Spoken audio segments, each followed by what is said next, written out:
Okay, hi, everybody. Welcome. Thank you so much for coming. This is only the first in what's going to be multiple meetings. This was the first time that we could really officially gather. We had to do it outside, so please bear with us. We're going to be when you speak, we're going to be handing you the microphone, and we're going to be wiping it off in between. So just keep that in mind. Don't touch your faces or anything. Try to keep it clean. And for those of you who do not know me, I'm Caren Dunn. I'm the ward councilor for 2. And with me is Bill Hanley. He's the appointed liaison for the high school project. That's me. So I want to just give you a couple of ground rules for tonight. We didn't know how many people to expect, so some of these might seem a little like harsher than they really need to be. But this meeting is for abutter concerns and solutions. Those who have been invited by recent invites to their door are asked to speak tonight. We will have other meetings in the future to address the concerns of abutters from the north and to the east and the west of the school property, and also for people in other wards or in larger radiuses. This is 500 feet abutter meeting tonight. If you wouldn't mind stating your name and address and allow some time for Bill to take a note about who's speaking and what their question is, because it's going to be on Bill to get back to the school building committee, ask the questions that you're inquiring about, get answers for you, and post them on his social sites, and we'll go through what those are towards the end of the meeting. If you wouldn't mind keeping your questions to one subject at a time, and try to limit yourself when you first get the microphone to like 5 minutes so everybody has a chance to talk. We can go back around again, but we don't want we want to keep this to a tight hour and a half, and we don't want anyone to feel left out on this first meeting. And bear with us, it's the first time we're doing this, so there'll be a little bumps along the way, but as we go forward, hopefully it will get more and more clear how these meetings will be run and what to expect from them. In the event that a question cannot be answered tonight, it will be noted and investigated, and a follow-up will be done by Bill, and he'll report back to the committee and then also post the answers on his site. But I've also asked for your contact information. If anybody wants to reach out or wants that information directly, I will give it to you. And then we're going to adhere to social distancing, which is pretty clear everyone's done so far. There are copies of the setback maps available here at the top of the table, along with meeting flyers listing his websites and social media contacts where Bill will be following up on all of your questions. So I want to start by, Bill, why don't you introduce yourself? Sure. And say a quick hello? Okay. So thank you everybody for coming. Again, I'm Bill Hanley. So I was appointed to be the neighborhood and community liaison for the construction project. So I kind of want to set the table on what my job is. So I think really the focus is there's quite a few companies involved in a public project of this scale. So we have SMMA, the designer, Left Field, who is our owner's project manager. So that's the group that will walk through the construction site, and if it's supposed to be 3 inches of insulation, they'll measure and make sure it's 3 inches of insulation. And then recently, Consigli was selected as the construction manager. So they'll be the ones who will handle the subcontracting and all that kind of thing. So really what I'm going to focus on is how can those companies not mess with you guys' lives and your properties? It's a short job description. Last night's meeting gave me a bit of confidence that's going to be a little bit easier, because Left Field and Consigli have a lot of experience doing this kind of thing. And they presented some really good plans of what they're going to do for us as neighbors to the site, the entire city, and then for the project. So it made me feel a little bit more positive last night, and all that stuff will be published. And then communication is going to be the most important thing. So it's going to we're going to throw as much out there and hope that people read it. So obviously Facebook, Twitter, all those kind of things will be available. And if you want to take the sheet here, if you didn't already get one, they're all listed. The city will be creating a new project website specifically for the needs of neighbors to the site, and we've actually researched some comparable construction projects to steal some of their ideas. So that's going to be built by the city, and Left Field and Consigli are going to contribute to that, which is good. So it'll have schedules, traffic patterns, all that kind of thing, and that'll be maintained every day. So what I'll do is I'll piggyback off that really once construction gets going and share everything they share as far as schedules and all that stuff. That's it, I think. I think I hit everything. But feel free to get in touch with me whenever you need to. I think I'm pretty accessible. So I want to start out by saying that there was the school building committee met last night, and Bill you introduced, and you were part of that. The frequently asked questions and their answers have been approved, and we think they're going to be posted, if not tonight, by tomorrow. We have a draft copy of it with us now. So what we did is we looked through it and we kind of bucketed up the issues that were most frequently asked, and not so much about what's the education plan or how tall will the building be, but more in terms of how will it affect you as direct abutters. So some of the buckets that we kind of see as important is water flow, for those of you who live downwind of that, fencing, noise mitigation during construction and beyond, pre-blast survey info, and the secondary egress. Out of the frequently asked questions, those seem to be the ones most affecting abutters. But we're going to open it up right now to you guys, and if the answer is in the frequently asked questions, we'll go ahead and read it. And if you want to piggyback off that, just raise your hand. We'll bring the microphone to you, and we'll let you. This is your chance to sort of, start thinking about what kind of solutions are going to make you comfortable through this process. Anybody? Shawn? Okay.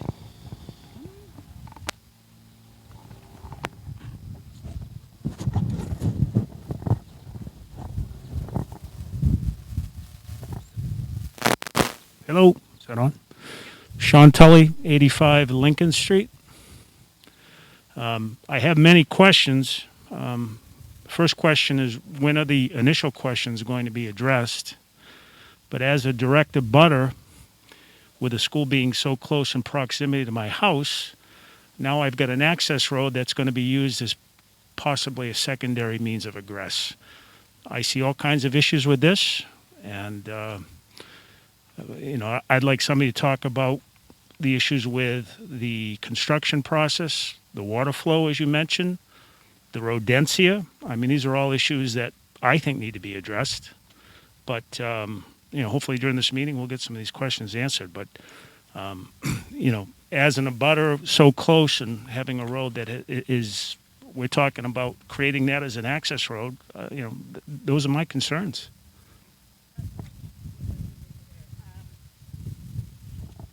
So, Bill, part of the frequently asked questions about that road were roughly responded to. Right.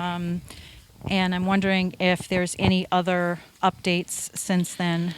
Yeah, nothing other than emergency only with a gate, fencing. I really feel confident from my involvement, at least since June 8th, sort of being at the table is going to be a catastrophe that might be national news for them to use that road. I know that probably doesn't make you feel any better at this point, but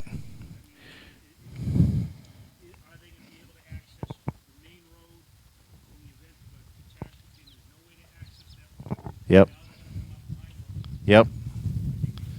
And you mean the inlet of Lincoln Street, right? Yeah, come up my road, and what kind of problems does that create? Right. People going to be dropping students off.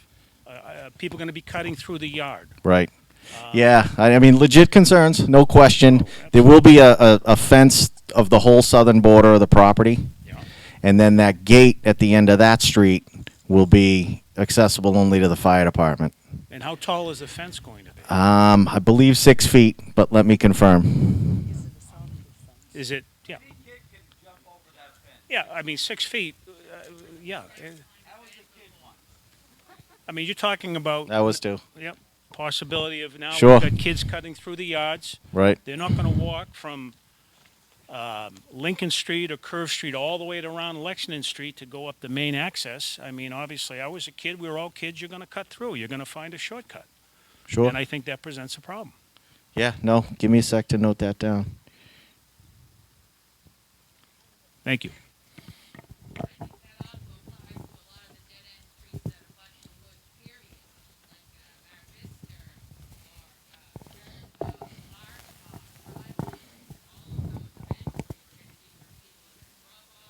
They're going to park their cars, and these are all one-way, not one-ways, but dead-end, private ways, no sidewalks, no curbs.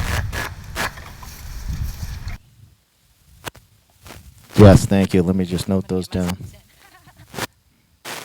No, that's okay. You have to, just so that they can get recorded. Yeah, I think we had some presentation at one of the last meetings about the drop-off process that's being designed. It's all from Lexington Street. Yes, Obviously, I I understand, can't. but what is the plan going to be for all these people, like he was saying, that are going to sneak not only up his road, but down Mar Vista, Larchmont, Jericho, Sachem, all the way. They're going to be cutting through yards. They're going to be parking, who knows what else. The trash and the traffic that's going to come through, because they're not going to want to go down Lexington Street because it is going to be a traffic nightmare, or they're going to be walking and they're going to be cutting through. And they're going to be cutting through Sanderson Heights. Sure, yeah. I mean, I Well, can't what's predict the the plan future, for but I that? can bring that to the committee. There is no plan to stop kids from theoretically cutting through, but we'll have to come up with something.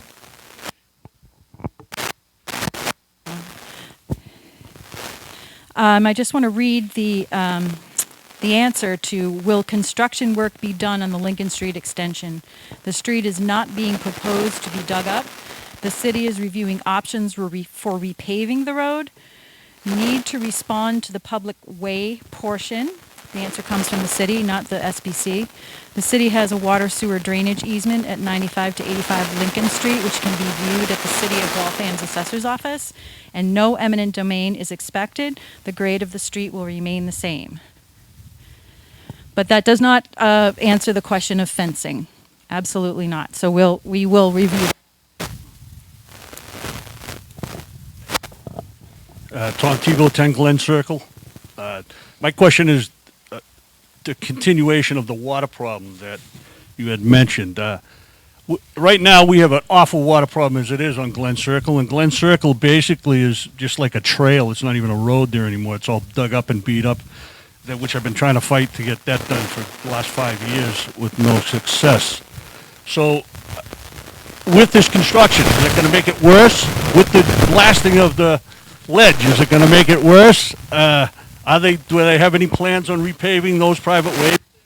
They have repaved other private ways in the city, and I just don't understand why, if they can do one, why can't they do them all?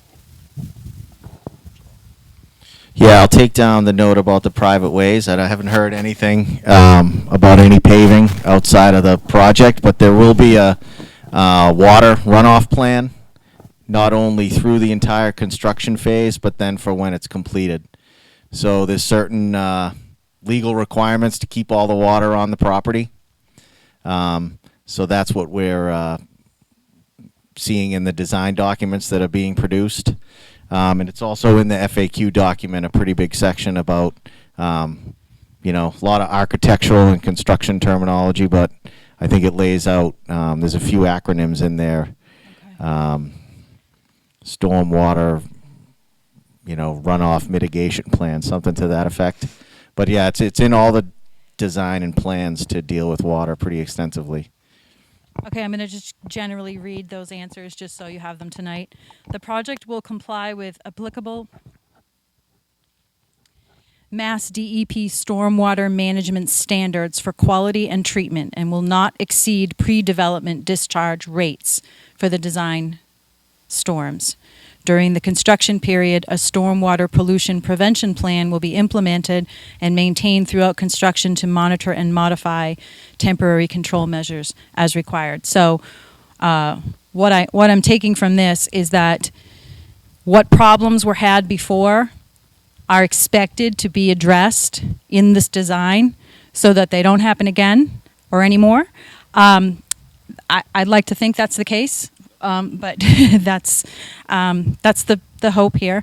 The project is reviewing a drainage swale along the eastern property line to direct surface runoff away from the abutting properties and into the project's stormwater management system. So that would be anybody on Lexington Street. At the southern property line, the project is developing portions of the site which will in turn send less runoff to those abutting properties. As the project design progresses, it will be presented to the SBC and included on the project website. And I just want to note, if you wouldn't mind, I would like more information of, are we talking the 10-year storms run into Glen Circle? If you want to, if we can follow up after the meeting, I would like to hear that and bring it to the appropriate people. You know what I'd like to request from anybody that has any issues with water? If you could please videotape that. Still pictures are good too, but if it happens, if we have a rainstorm and you have this, come up in the next couple of weeks, month or so, please videotape that so that we can, show what that looks like. So the design team can take that into account, if you wouldn't mind. Going over to Rhonda.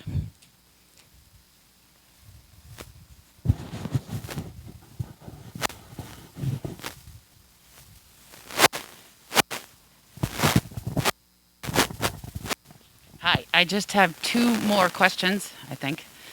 One is about how are we going to be dealing with those trucks of rock coming out on the Lexington Street? I think you posted it's going to be 30 to 40 trucks a day going out. And the second is, since the building has recently been turned, how are we going to be dealing with the noise that's going to be coming up Jericho Hill into that neighborhood? What is the plan for the noise? Since they flipped it, they put the shops there. Yep. So now we're going to have the compressors, we're going to have that all day, and it's just going to bellow up the canyon there. Sure. So I'd like to know what the plan is for that, and what is the plan for these trucks? I mean, they're going to be huge, constantly turning out to Lexington Street. Yeah, I mean, there'll be a traffic plan for the construction phase. 40 to 70 trucks per day is the estimate. So I think they just don't know yet. They're in the exploratory work right now on the site, test drilling and things like that. So I think those will get a little more accurate as we get closer to it. Consigli has plans, and they mentioned a lot of this. Noise mitigation barriers around loud equipment, things like that, they're all going to put on site, and they've promised to have a noise plan as well as we get closer. Is that for the completed building or just for construction? I'm talking about when the building's completed, because it's been flipped. Okay. Now we get the noise from all the shops. Yeah, All day that's going to come up. So even once the basic construction is gone, Yep. how is that going? Yep. As well as the potential of the speakers on top of the parking garage.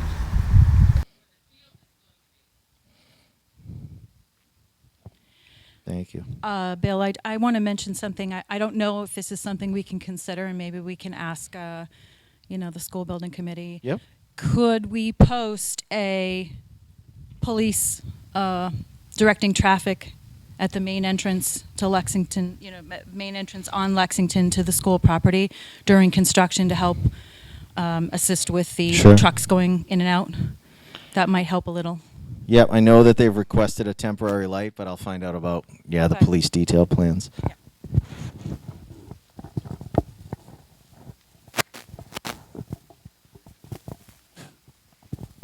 Hello, I'm Bill Fowler, 54 Lincoln Street. My biggest concern is this unprecedented amount of rock crushing that's going to be taking place at the top of a hill. One of the biggest issues I dealt with in 6 years on the council was when we did blasting on Wyman Street that only affected, one direction of residential. Yep. And it was downhill from most of the residents in the city. This is going to be at the top of a hill with residential really on all sides of it. 12 months of blasting and rock crushing. There has to be a major plan for noise reduction of this. The Wyman Street rock crushing, I can hear at my house at the bottom of Lincoln Street. Right. Imagine how far the noise from this 5 or 6 day a week, 8 or 9 hours a day of rock crushing and then dumping it into metal trucks. Yep. The noise is outrageous. It's going to affect thousands of people, not hundreds. Thousands of people are going to live with this. And according to the answer, and by the way, thank you for the answers to questions because it's the first time we've been able to get them. So at first a plug, thank you. But one of the answers was 12 months. Right. So for a year, we're going to have to listen to this noise. You know, something has to be done to stop the noise from the neighborhood. It's not just us that are 500, 600 feet away. This is going to be awful for a lot of people for a year. And believe me, Karen, I can't tell you how many complaints I got from Wyman Street, which only affected one direction. So it really is something that has to be addressed. And not just, I we're going to come up with a plan. We're going to come up with a plan. I listened to the meeting last night, and Consigli, which is a reputable firm, it's a good firm, said they're going to do some noise reduction. They have to understand the problem so they come up with a really workable solution. Yeah, thank you. Couldn't agree more. And I think the rock crushing is going to end up being a more significant issue than the blasting. no, the blasting You know? is like a boom, Right. 4 or 5 times a day. It's the crushing and loading the trucks because the front end loader dumps the rock into the trucks. It's awful. Anyways, I made my point. I will pass it back. Thank you.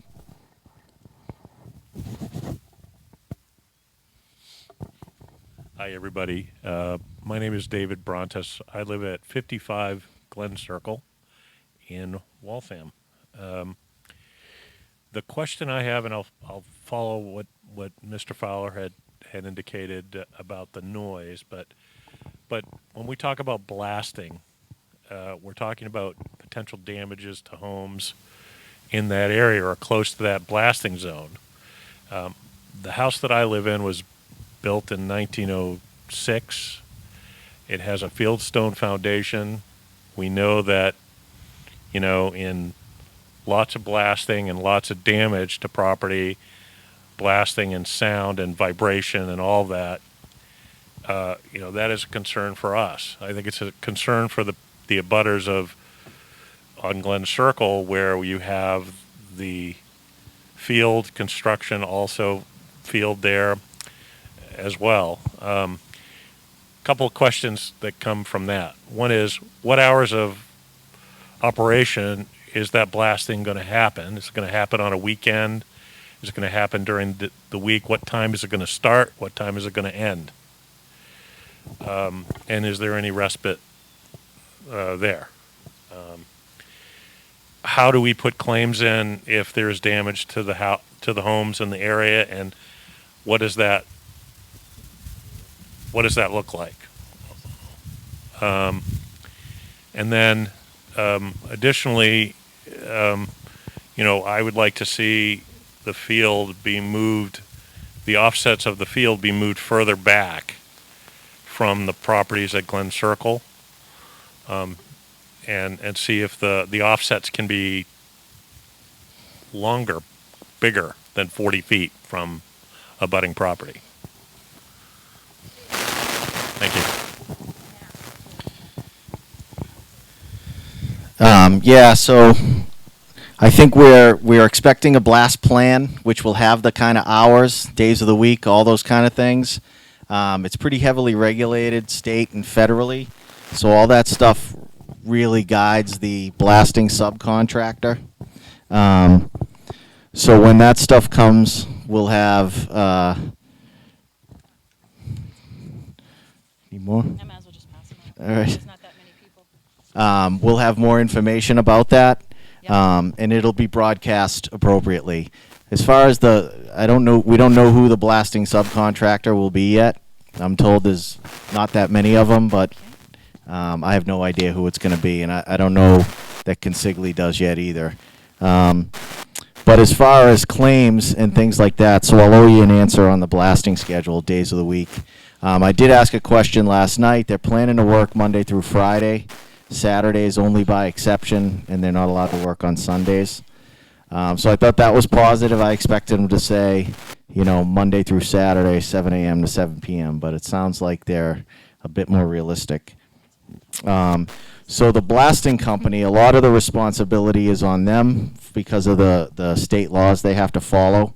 So they'll make attempts, everyone within the radius of the actual blast zone, not necessarily the property line, but the blast zone. So they'll actually knock on your door up to 3 times and try and not force you, but politely ask you to do a pre-blast inspection. You of course don't have to let them in your home. They'll ask you to sign a waiver. You can also privately have a pre-blast inspection done, but we'll have to submit that through a formal process to the company managing the blasting, whoever they may be. On top of the blasting company's insurance, Mayor McCarthy plans to add a secondary policy on top of that for people's property. So once we have those insurance companies' names, the blasting companies' names, we'll publish the claim process and all the information everyone will need to do that. And then I'll bring the field setback comment back to the school building committee. Bill, can I confirm with you, or Mayor McCarthy's here, so I don't know if she wants to answer this, but I was under the impression that the insurance policy was a 250-foot policy, but that the extra added insurance was extending that radius out. It's not an additional, it doesn't go up, it goes out, right? Mayor, do you happen to know, Mayor, if that's the case? Sorry to put you on the spot. Sorry, we just...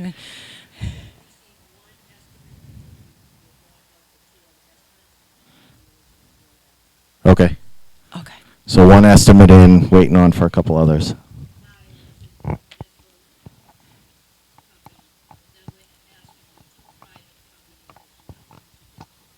Okay, so a 3-bid process, and then okay.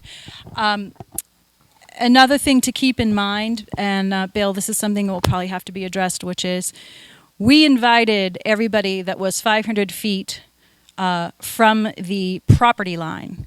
But I see in the frequently asked questions, it's 500 feet from the blast zone. But that's a moving target, from what I understand. So that has to be an algorithm or something has to be created to make sure that everyone is included. Yep, and that will be created. So when they have the actual areas where they'll blast, that's what they'll use, a radius from that, and then that'll define the neighbors they actually contact.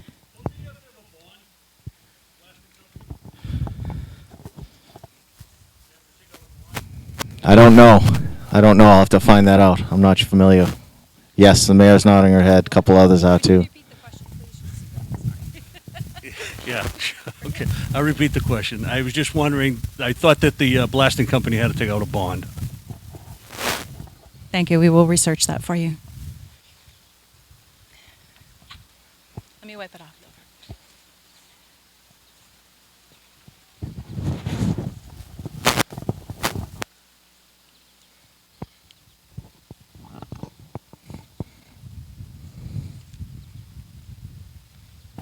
You hear me now? Okay. Yep.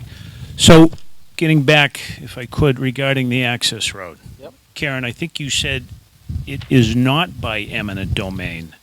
I haven't looked at my plot plan, but to the best of my knowledge, my lot line abuts the Riley lot line. So I'd be very curious to see where this eminent domain or where this strip of land owned by the city is. But more importantly, a number of months ago, there was a letter by the police chief and the fire chief that stated that that road was not a viable means of access. And now suddenly it is. I'd like to know what changed. Thank you. Yeah, I'll have to get some clarity on that. I don't have the quotes from the police and fire chief, but I'll get those. When the design moved to put the field towards the back is when that became a viable option. And I believe it's a water and sewer easement that runs up to that street. That's what I'll have to find out. I don't want to assume.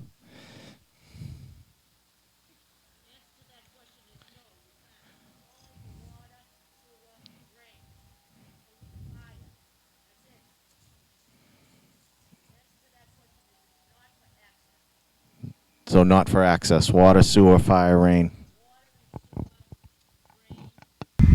Easement that was taken by the city of Waltham for the benefit of providing water and sewer drain for anyone along that way.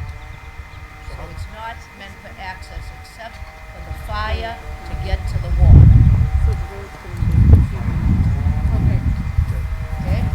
Chris? Okay. I'm just going to repeat that.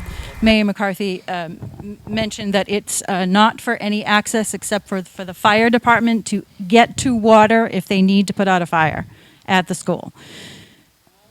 For them to access the current pipes for the current owners along that way. So it was taken for the purposes. It was taken for the purposes of providing water and sewer drain. So that was taken. So that, in other words, that's the reason why it exists. So that the fire department will connect a hydrant from the easement to another hydrant, and all of the rest of the hydrants on site are what the chief is relying upon. That is only to provide fire protection in the event that there is a forest fire or something on that side, okay?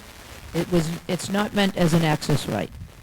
Both of them have indicated that they'll go through Lexington Street. Thank you. Okay, so I just want to paraphrase that. So we can be Thank you. assured that there's no paving, there's no digging, there's no anything. The water sewer drain easement exists by the city of Waltham right now. So for example, if you had a water leak or something over there, the city would have a right to access the private way. The issue is that they have the easement, which means they have an easement right to the water, sewer, drain easement. And that there's a plan on where it extends, and that's all been provided in the DEIR, the MEPA response. But it's not meant, I did indicate, because some neighbors had asked me whether or not we would pave the road. If the neighbors want it paved, we'll pave it. But it's not, you know, they've asked for the gate. There was a meeting some time ago where the neighborhood asked for nobody to cut through. That's the reason why they asked for a perimeter gate from the beginning of the property line all the way down to Lexington Street. So there's a gate at the top of the property, and there's a gate at the bottom of it. So the only people that can get into that gate is the fire department. Naturally, school department would have to have a key, but so there's two gates in between leading to this water sewer drain easement. So if you had problems right now with water sewer drain, the city would have a right to access to take care of your utilities for water sewer drain. That's what the easement's for. Okay? It's not meant as an access, except for the fire department. And naturally, water would be the engineering part, water sewer drain. Okay, so Therefore, they have to, even if they have to, sorry, right, so, therefore, they have to cross over over either the Tully or the Riley property to connect to them. The easement actually goes to the property line. So they have a right to access from 554 Lexington Street there, and the easement provides them a right to access the property line. So they have rights on both sides of the easement track. But water, sewer, drink, it's not for access. It's not for access. As a matter of fact, the neighbors asked that the children not be able to walk to school. And so that is in the DEIR. When the meeting was held, they asked specifically that no children be able to go to school from that end of Lincoln Street. And that's the reason why the chain link fence, 6-foot chain link fence, is being constructed from the entire property line.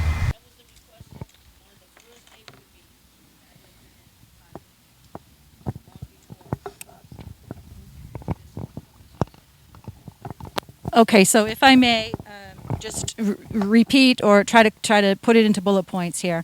The easement can be reached by Lincoln Street or by 554 Lexington. And so if they need, correct. Yeah, if they need to get to it.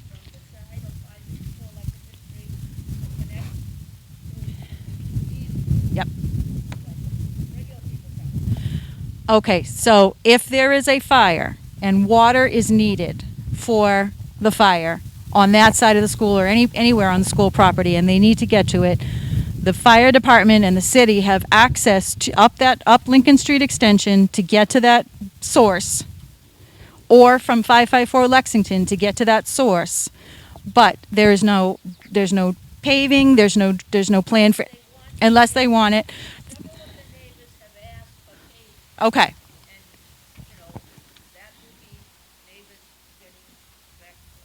Yeah. Okay. But it's not meant for any cars. It's not meant for any walking. So how is that an emergency access road? It's not. Early on in this process, it's the same thing with Lexington Street. When they were asked, let's take 617 Lexington Street. The chief of fire at the time said, we will come up right up Lexington Street. That's where we will come. That is the quickest route for us to get up. So that's number one.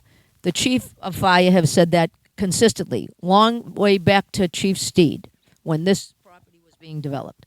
The second thing was the police chief said, we will go through anybody's property in the event of emergency. Those things are consistent, meaning going up Lexington Street.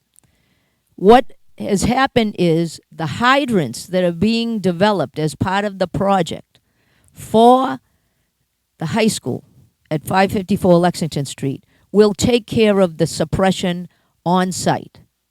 What is always problematic, for example, you go up Lake Street, Lexington Street, to the ridge, to anything's up there. When the forest fires go in to the area of the ridge, that is an extra hydrant that will be in that easement in case there's a forest fire to help the people behind the school.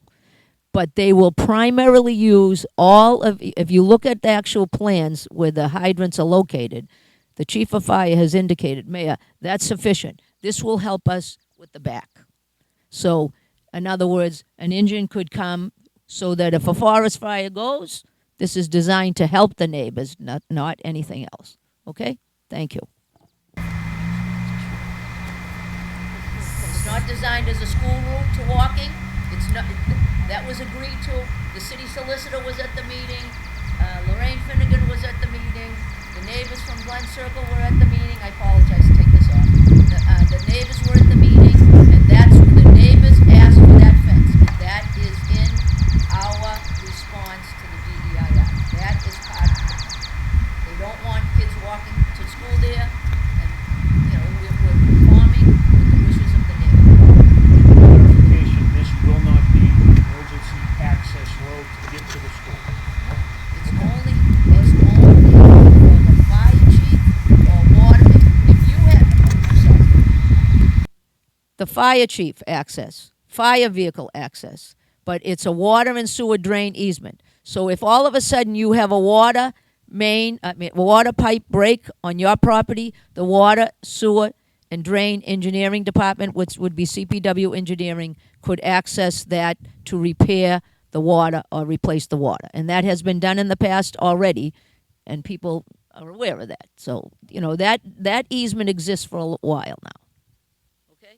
Oh, then why did they look at other roads in my neighborhood as well as the fire access roads for only doing one way in, one way out? And April 23rd, they did Mar Vista, Larchmont, and Tremont. They came into the property lines, and the gentleman said they were looking for a access road to the high school. Okay, so just to paraphrase the question, they were looking at other locations for an access road. Because as part of the school building committee, the abutters had asked this question: where's your secondary means of access? Where is it? So they explored, just similar to exploring all the sites, they explored all means of access. They came up with the two entrances on Lexington Street and in the event of fire. But I'll say this for the record: the police chief has always indicated, if there's an emergency, the police will access anyone's property for an emergency. Okay? Thank you. Okay, so just back to paraphrase that back, it sounds to me like in a grave emergency, police and or fire will take any means necessary to get to those kids. Regular situation, that road's not going to be used for anything.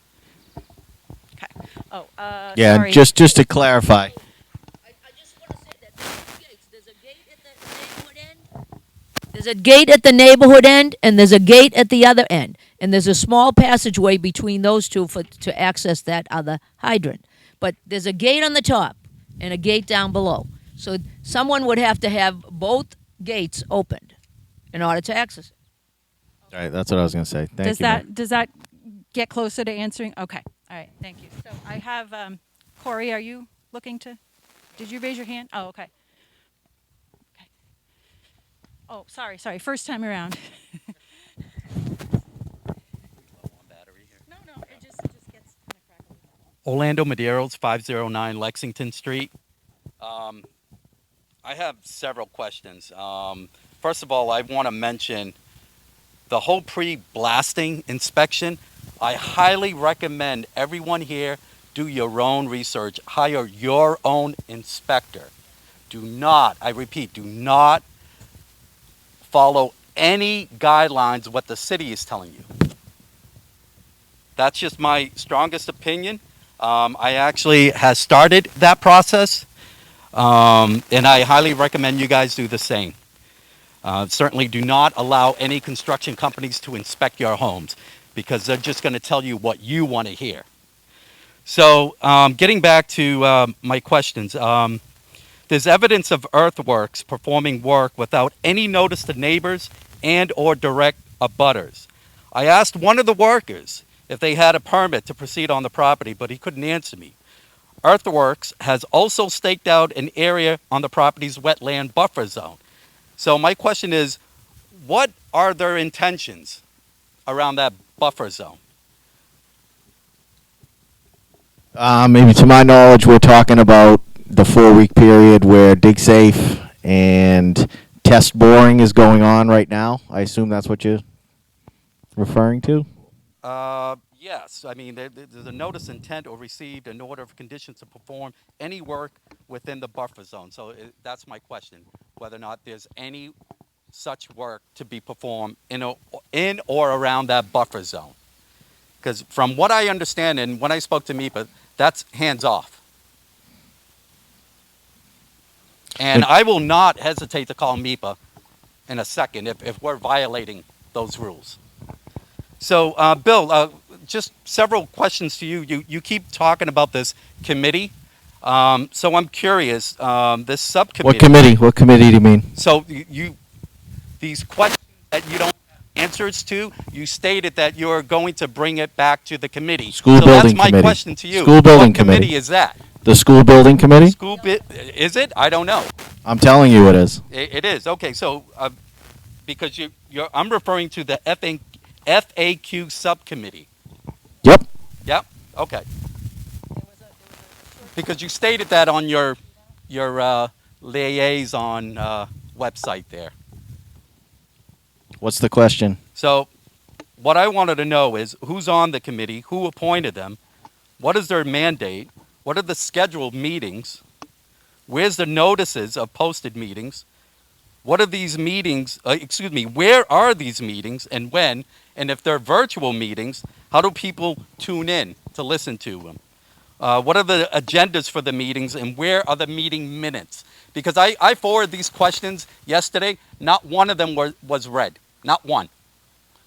And from what I understand, failure to answer any of these questions is violation of open meeting laws. So, Do you want me to answer? go ahead. All 9? You might have to prompt me because you were allowed 1. I can but repeat hey. it again and you can write it down. There is a there's a subcommittee on that. That was the construction manager selection. There's a different subcommittee that broke off to develop this FAQ document. Uh-huh. So it was me, it was Lorraine Finnegan, it was John Frasica, it was Lynn Stapleton, and Amy Brown. So we got together, collected all the questions that had been received over time, bucketed them into bullet points, not bullet points, headings, and then had, it's about 15 pages. But it'll be published. 57 questions. We held meetings Tuesdays at 8 a.m., went through the document. Are those posted online so everyone can see? I don't know. I'll have to find out. Again, I'm asking questions. Yeah, I'm not sure if subcommittee things follow those same I'll rules. ask the committee, I'll bring this to the committee, but we're not getting any answers, really. I've been part of these meetings for 4 years, and I've heard over and over again that eminent domain was not an option, but here we are. I've heard for the over 4 years that we would not need any more land, and here we are with Jericho Hill. So what's next? Honestly, we've been lied to. I've been lied to. And as far as I'm concerned, you guys are here, you and the mayor are here to just provide us answers, to appease us, in hopes that we shut up and we just go home. I live on 509 Lexington Street. That traffic is horrendous.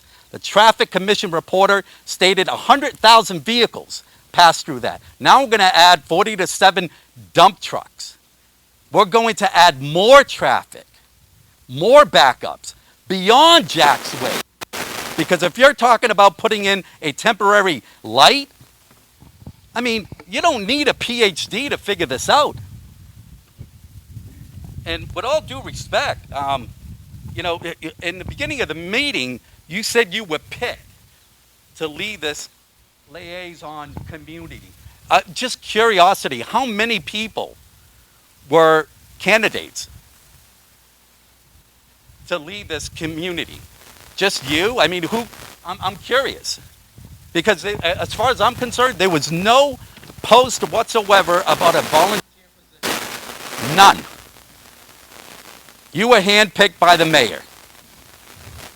Sorry. Honestly, it's just BS. What we need is a leader. We need someone that represents the community and our neighbors, our concerns. Forgive me, and no pun intended, Bill. You're a nice guy. I heard a lot of good things about you. A great father, a great dad, husband, but you just don't need the mayor's touch. Forgive me. I am just outraged. We need someone to represent us. The blasting, the rock crushing. I have an 85-year-old father who did because of COVID. He goes on walks every day at 6 a.m. The pollution is going to be an issue from that rock crushing. Health issues on the road. Asthma, you name it. People with medical conditions are going to be affected by the pollution, and we're not doing, we're not putting in a plan to monitor. May I? All right. Yes, please. I think that this is the start of that. Luckily, no shovel has hit the ground yet, so all of these concerns can be raised again and again and brought up, in advance, so that we can make sure that there is time, effort, and money put towards those issues. So I do thank you for, what you're asking for. I mean, again, I just wanted to lay all the cards on the table now before anything happens. Because once it does happen, the city's just going to sweep it under the rug, face it, suck it up. We're getting a new school. It's going to be great. This multi-million-dollar complex. What do we rate Waltham High School? 242? Mayor? So I have a suggestion potentially for mitigation. So, and I kind of want to open this up to the group, and I know maybe this is unconventional, but on the one hand, we don't really want all that rock being crushed on site. It's a lot of noise, it's a lot of dust, it's very disruptive. But on the other hand, well, no, we have options now because nothing started yet. So I'm wondering, the alternative, though, is probably just as bad, which is we'll truck it off site, which means, like you said, putting more, pollutants into the air, more trucks on the road, etc. So we have to come to an agreement where, two evils, what's the word? What's the lesser of the two evils? If we can try to possibly get to some solutions here, perhaps the builders will consider taking that rock off site, which would result in more trucking. So, this is the time for us to start thinking about solutions like that. I understand. Okay? I totally So, understand. It's just, yeah. Again, it's just really frustrated. 4 years. I love this town. I consider it a town, but some people just want to rebuild it and turn it into a city. Let's cut down as many trees as possible. I named 4 top Massachusetts high schools. All their buildings, with the exception of Boston Latin High School, rated #1 in Massachusetts. Their building was built in 1922. So these guys, they keep making up excuses that this building is just too old, it's inadequate, but yet they want to keep it now. They want to build a new $400+ million complex and keep this school. Well, why keep this school if it's inadequate? It doesn't make any sense. Lexington High School ranked #7. They're building their high school on the current site. Weston High School ranked #8. They're building on the current site. Excuse me. That building built in 1961, and they're rated #8. Belmont High School, which I lived next door, it's a great town, ranked #9. Built in 1970. And yet, they're building on the current site. Here we are in 2020. We could have had a new school right here. Right. In fact, the school committee agreed to build on the current site. But no, someone had to step in and just ruin it. Shame. Orlando, if I may, I'd like to try to keep the rest of tonight Sure. in I'm terms. sorry. It's just No, you're frustrated. no, I'm understood. concerned about my neighbors. Of course. Many of them are elderly. Yep. No, I hear you. And we can come back to Sure. a few more things. I want to get back to the concept of what decisions were made before all of us were involved were made, right or wrong. Most likely there will be a school over there. So we have to figure out a way to minimize the disruption, not just in the building process, not just in the blasting process, not just in forever. This is forever, that land is going to be changed. So anybody that lives next to that land currently deserves to have mitigation measures and to have their quality of life protected. 100%. Agreed. I totally agree. It's just, again, it's frustrating. 4 years talking about speeding on Lexington Street. Yeah. We're going to build a new school on Lexington Street. So who's going to take responsibility if, God forbid, if a child, any children or elderly person crossing Lexington gets hit because we're not doing a damn thing about speeding?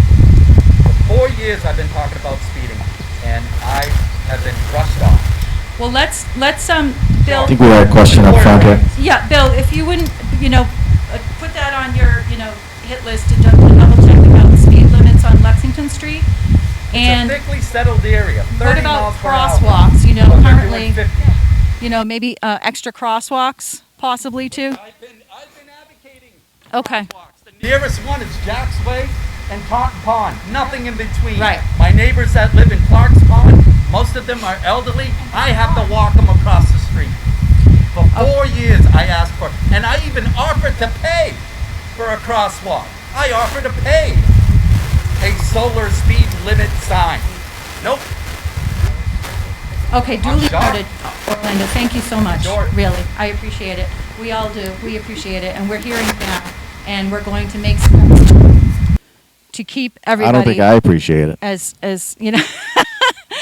everybody as comfortable as possible. Who's Yeah, next? just starkly different than the conversation we had the other day. That's all. Okay. Maureen Fowler's up. Nice clean microphone, Maureen. Thank you, Caren Dunn. My name's Maureen Fowler. I live at 54 Lincoln Street. I got my comments read last night, just so you know. So they did read some comments. I want to go back to noise, though, for a second. Sure. So if I know Consigli is a great company and they're going to have these noise mitigations, so who does a neighbor complain to when they exceed the noise levels that are listed in the DEIR is one part of my question. Can there be changes made to the plan if it's not working? Like if our friends next door or we hear noises and we use our apps on our phones to hear that the noises are too loud, can changes be made? And Caren, you sent us a letter earlier this summer about sidewalks on Lincoln Street. So it's going to be added noise. Can we add those two noises together and complain about them together? Because I think the sidewalks will be part of the safety measures for the school, maybe. So I would like to talk about safety for the high school during construction and after, but that noise, I'm adding the sidewalk to the noise question. Thank you. So can you say again about the sidewalks? I'll paraphrase that. So just so you know, Lincoln Street has been on the docket for new sidewalks, a sidewalk on one side of the street for a couple of years now. Right. And there was some confusion of which side was best and which one served the school better and which one served the neighbors better. Mayor McCarthy, can you confirm these sidewalks aren't really necessarily for the school, are they? Wait, hold on a minute. So you can, that way other people can hear the report. The sidewalk as part of a neighborhood project, but it was also as part of one individual had gone to the traffic commission indicating that their child couldn't cross Lincoln Street to go to Kennedy Middle School. So there, that was expressed as well. So it got bundled up, and it was one side of the street for the sidewalks. And at the meeting that we had, the last meeting that we had, there were two meetings. It was the vote of the neighbors was to put it on the southerly side. But then there's confusion right now as to that because some people think it's going on the northerly side.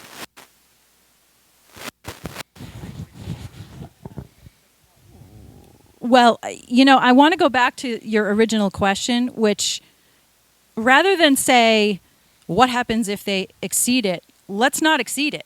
Like let's not, you know what I mean? Like let's make sure that if they have to go lower than the bar to make sure that you guys aren't disrupted, then that's what the request should be. Not, Right. hey, if they screw up, can we get back to them, Yeah, no, I don't think there's any, plans to go above and beyond.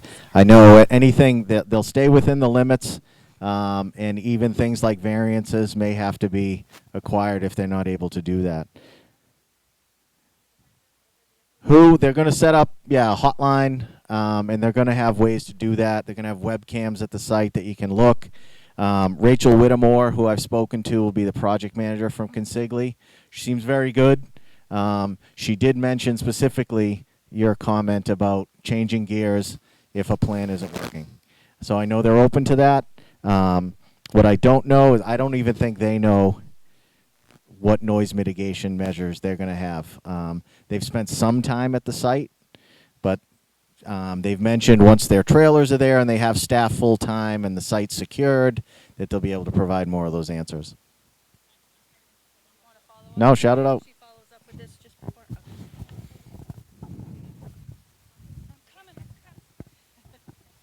So just so we're going to try to have a bar set for the not raising the decibel level. But what about the sidewalks? If it's going to be done, it's not for the school, but it's going to be done at maybe at the same time. So if there's noise above, and someone might say, "Oh, that's from the sidewalk construction, or the Totten Pond Road Circle construction, or the high school construction, or the property next door construction." Like, how am I going to decide what decibel level is from the school and have it not be the sidewalk, which is needed for the safety of the children? Yeah, I mean, that's a fair question. I don't know how you'd figure that out unless you have a satellite or something like that. But we'll have to sync up the schedules when the time comes and figure that out. Please state your name too. Okay. Mike Egris, Piety Corner Road. So my question is, where will the construction workers be parking? And when they start parking in the neighborhood streets around the construction site, who do we contact? It sounds like we contact the hotline that will be created, but my first question was, where will they be parking? Yeah, so they're going to have a lay-down area. So if you're facing, if anyone went to Camp Elbank up there, it was where the pool was. So if you're facing up and it's on the right, that's where they've identified as their lay-down area. I don't know how many vehicles, private or otherwise, will come. But in the same discussions with Consigli, they did mention that kind of thing, that they will have postings that this is the only place you park. And then definitely we'll have some kind of plan for neighbors to call if you know there's 4 F-350s in front of your house and you know they don't belong there.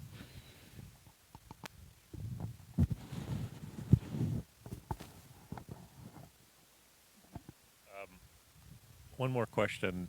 Given the situation on traffic going in that area on Lexington Street, and knowing that we have lights on Totten Pond Road as well, is there a light plan for exiting on Lincoln Street or Lexington Street? I'm sorry, on Lexington Street for the school and the buses that are coming in and out and the parents, and then obviously timed with Totten Pond Road, those lights and that huge intersection and the traffic backup that goes out there. We talk about that?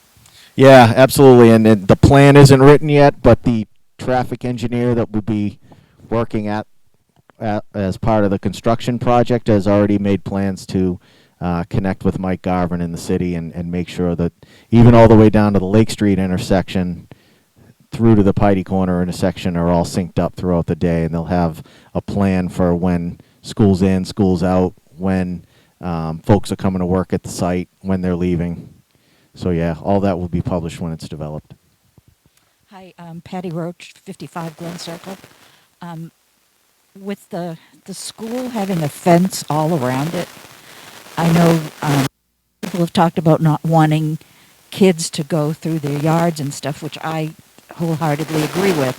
But my question is, are we really expecting kids who live in Lakeview to walk all the way down to Lexington Street and go in the main entrance? And what's to stop them from, if a kid lives on Winter Street or even on Glen Circle, what's to stop them from walking up through Sanderson Heights? Right, from cutting through the woods, right? Yeah. And is there any way for people who live along Sanderson Heights to have fences installed so that kids cannot walk through your yard? Because I understand it going around the high school, but some of us are abutters to abutters. Right. Yeah, I'm going to take that down and bring that back. I mean, a fence all along the southern border, maybe that just doesn't cut it. So I'll report back on any other options we might have. Right.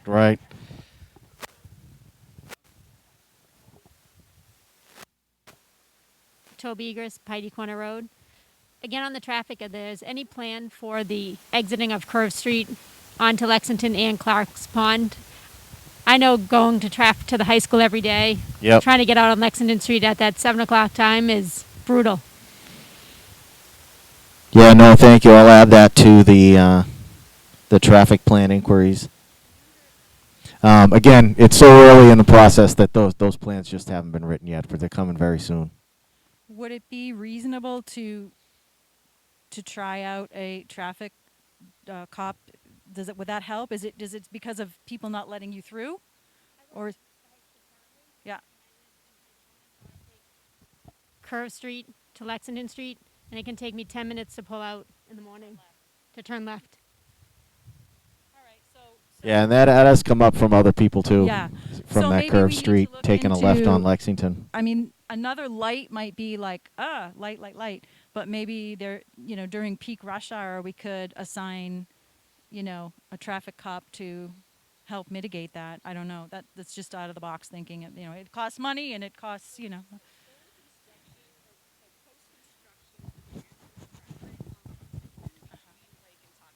just give me the whole thing with crosswalks, stoplights. Oh, sure. Okay. Hi, Amy Finley, 475 Lexington Street. So I think we've kind of heard the concerns pop up just about traffic on Lexington Street in general. So I think it would be really helpful for us not only addressing these concerns during construction, but we're going to have to live with it beyond that. So really having Sure. having a clear picture of what's going to go on. You mentioned the temporary light during construction, but a post-construction traffic plan for Lexington Street from Taunton Pond all the way up to Lake Street. Just include the speed limits, include the stoplights, include the crosswalks, full on traffic plan. Yep. I'll see how soon we can get that. I know it's in the design process right now. It's been spoken about briefly, but not at that level of detail yet. So I have two questions. One is going back to the fencing in the woods. I'm worried about the 200-foot wall that's going to be very close in and around Jericho Hill. And what's the safety plan going to be for that? How are we going to, I know kids will climb fences, but obviously that's going to be a pretty big drop, and there's something that we need to do. And another question I've asked before is what's the plan for the critters? Being so close to there, so we're going to have a lot of, we just saw it happen when they did the farm.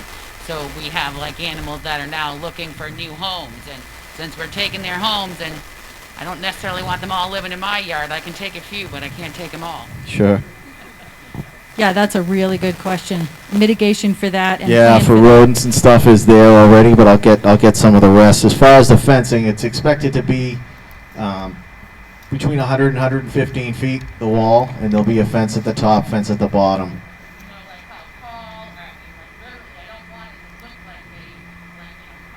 Like a prison, yeah.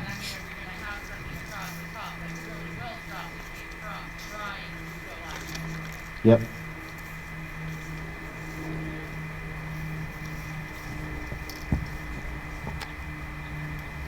Hi again. Bill, I just want to say thank you, Bill, for responding to emails because Sure. I sent a lot of emails and Bill promptly responds to all my emails.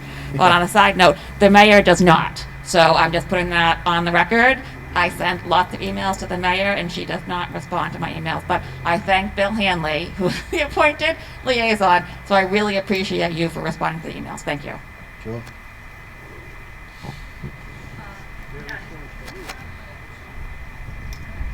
Yeah, just a word on the Lincoln Street sidewalks. Yep. There was a plan to do them on the south side, which kind of died because the last conversation I had with the mayor as a councilor, she was going to charge an easement to all the people on that side of the street for the sidewalk, and that's kind of where the plan died. So, I don't know if it's been discussed with anyone since then, but I would say this, I am opposed to any resident paying an easement for a safety improvement to a street, a public way, a public street that's one of the routes of people walking to the school. The residents should not be held responsible for paying for the sidewalk. I want to follow up on that. I was, and Mayor McCarthy, maybe you could clarify for me. I was under the impression that if some of your property was needed for the sidewalk, that you would be compensated, not the other way around. So, okay. Okay, well, the payment of that, I think, we can get clarification on.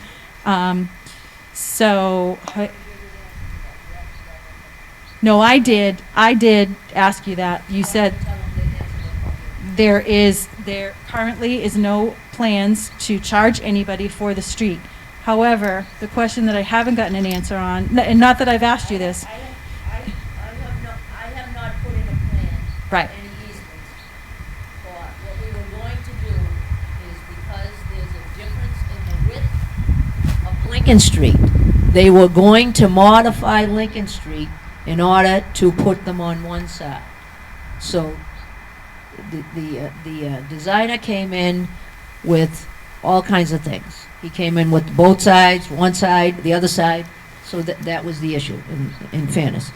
There was also an issue of whether or not there was going to be a petition for concrete curbs or not. There's no petition that I know of. So I started the process. I cannot assess a betterment, only the city council can do it. But I have not submitted any requests for the people to pay based upon the fact that it is, public access to the school route.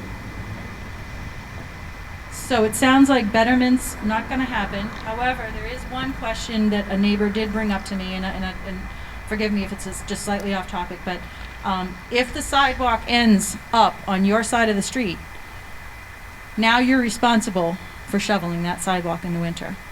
Is that correct? No? Okay. City ordinance, many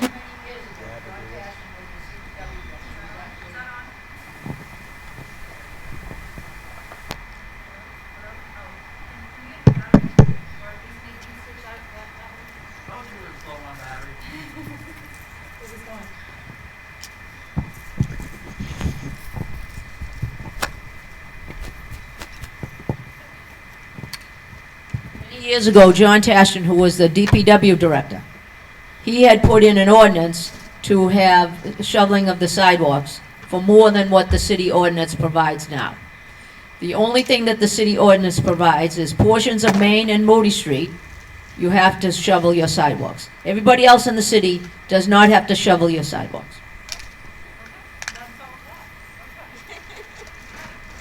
Thank you. I got a lot accomplished in that one.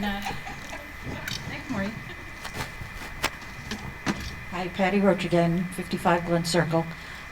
Is there a way to streamline somehow access to these emails and so forth? I don't know where to find Bill's emails. I also find it really difficult to figure out when meetings are. Trying to go on the school board or whatever it is and try to dig down. I'm always on the wrong day.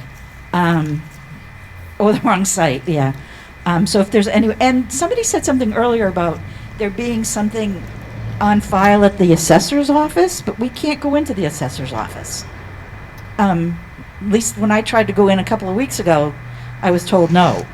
You mean for easement information? Anything. I mean, we can't go into any office, so. So you just want to know how to request public records, right? How do we access it? I don't know what I'm talking about.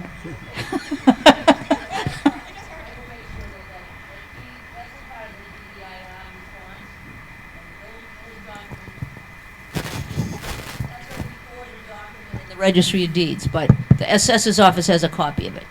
But I will make sure that gets to you through your ward councilor, okay? Or both. And as far as streamlining stuff, I think when the new project website is ready, it'll be, whatever.com. That will kind of be that will be the source of truth for all schedules, all information, where to get everything, and everything will eventually point to that. Well, what do you mean? You'll be able to subscribe. So you'll be able to subscribe to this new website, and anytime it changes or gets an update, you'd get a ping back to your email for that. And they're thinking about texting in addition, but that hasn't really, that might be expensive. Yeah, any more questions, Patty? You're good? Okay, hold on. Put Paula first. You might have to do Hi, Paula Hughes, 588 Lexington Street. I just had one little comment about Mike Egress's comment of where will construction workers park, and it was set up by the Camp Elmbank. My question is, they're going to park there, but construction starts at 7 in the morning. What time are they going to be allowed on the site to get ready for work? Because remember, this is a residential area. Thank you. Yeah, I'll find that out. I'll find out for you, Paul. If I could just reiterate what I heard last night, Bill. Building hours are 7 a.m. to 5 p.m. weekdays. Weekends, 8 a.m. to 4 p.m. I'm sorry, just Saturdays, no Sundays, no holidays. However, I heard last night that Saturdays were on an as-needed basis. So can we clarify that that's not going to happen every single Saturday? Yeah, I mean, I don't. Okay. The project schedule isn't that detailed yet. Okay, Saturdays they you'll said keep as on it. needed, but Yeah. that 7 a.m. is when they can start work. So I don't know if somebody, is an early riser and gets to work at 6 a.m. That's what I'll find out. I don't know. Yeah, I think, just from my industry, in the film industry, our trucks are not allowed to enter property until 7. So if it means that they're really not unloading until 10 after, then so be it. So that's, just, I'm sorry, who didn't speak yet? Who hasn't spoken yet?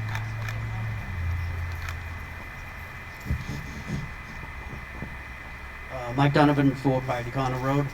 Did Consigley come back at that last night's meeting with an updated schedule of when they're thinking of doing the demolition of the existing buildings up there? They did, yeah. You put me on the spot. I don't have the dates off the top of my head, but September 7th was the key date of when they expect to start actual abatement and taking down the old buildings. From now till then, there's a lot of kitchen equipment and mill work and a fireplace mantle that was going to be repurposed at other places in the city, so that is leading up to September 7th. And September 7th is the key date of when they expect to start. Did I answer your question? Okay. Orlando again. Just a quick question, and forgive me for asking if this was already answered, but in terms of controlling the amount of dust that the rock crushing will create, is there a viable plan to contain that dust? Because it obviously it's not just going to affect us, but as well as you, Bill, because you're not too far from it. So I'm just concerned of whether or not we have a plan in place to control that dust. Yeah, I mean, they just shared their experience of what they've done at other sites. They didn't have the plan yet, but they mentioned things like truck washes as they go in and out, water trucks to spray constantly as rocks being loaded in and out of the dump trucks. But I think at a later date we'll have the exact plan of operations on the site. May I ask a question of both Bill and Mayor McCarthy? Do we have the ability to make some mitigation suggestions or asks? I don't know whether or not it's appropriate. Yeah. Okay, all right. Yeah, and I know the folks that I've spoken to already, just in the last week and a half, they're very receptive to public input. Oh, they are? Okay. Oh, yeah. Okay, Yeah. terrific, okay. Yep. All right, well And- then, I think some of what this wrap-up will include Yep. is anybody that's here, anybody that watches the video that couldn't be here, anybody that had a follow-up that, didn't get everything asked and answered, should also come to us with some potential out-of-the-box solutions. Some of them are going to be in the box, but some of them are probably going to be out of the box. So, of course, well, you kind of do only because it's. We're recording it. I'll repeat it. Can you just find out if during the construction and after it's all done, on Glen Circle the water pressure stinks as it is? I'm just wondering, is it going to affect the water pressure during construction and after the project is completed? All right, I'll just repeat the question for the camera. Resident on Glen Circle is saying that water pressure is poor, and they want to know if it's going to be, in Lincoln Extension, if it's going to be affected during construction and after. And, you know, let's take it a step further. Can we get it fixed? How about that? If it's, I mean, we're digging things up. We're Because we're on a dead end, Yeah. dead end loop, I believe. Even the fire hydrant, so the pressure, I believe, is probably isn't that great up the top of the hill anyway. So Okay, yeah, we'll write that down. Yeah, I mean, forgive me if I'm overstepping, but I think these are the times to ask for those things, because if groundwork is going to be done and earthwork is going to be done, then, you know, let's get our stuff fixed in our ward. Yeah, and I just wanted to piggyback off Orlando's question. So when these plans come out, really, I just want to stress that the source of truth is going to be that new project website that these companies will make updates to. My plan, you know, Facebook, Twitter, whatever, it's always going to point to those plans. And I think, you know, unfortunately, even me living behind the site, it's going to take a lot of homework for the next 3 years. I mean, I already, you know, will get a 30-page document, and I'll have to ask folks on the SBC to translate a lot of those things. So I think, no, please don't be shy about questions. It's going to be a long public project, and there's no real way to sugarcoat that. So I don't think anyone should be, you know, shy about thinking this is your only chance to talk about it. Yeah, it definitely is not your only chance. And, you know, you guys were the first experiment, so to speak, because, you know, we have another meeting next week, Tuesday, and another meeting the next Tuesday. And a lot of what has been covered tonight will get covered with, you know, for them. So we thank you for being the first in the group to step up and speak about things. Anything else anybody wants to mention tonight? We're about out of time, so yep, 7:27, perfect timing. Anybody else? Patty? The what? Oh, FAQs. Well, he has one copy, but it's a draft. It was approved last night at the SBC meeting. Yeah, so they're fixing a couple of typos, and then it'll be posted on the current school building committee's website. So it'll be there along with a legend that gives you all the acronyms and all that stuff. Patty, I'll give you a link. All right, let me do that for you, because I have. If anybody hasn't given me their email and they want to link to anything, feel free to come up and do that. Okay. Thank you, everybody. You know, I understand. Yeah, thank you all for coming. It's a tough process, but we'll get through it.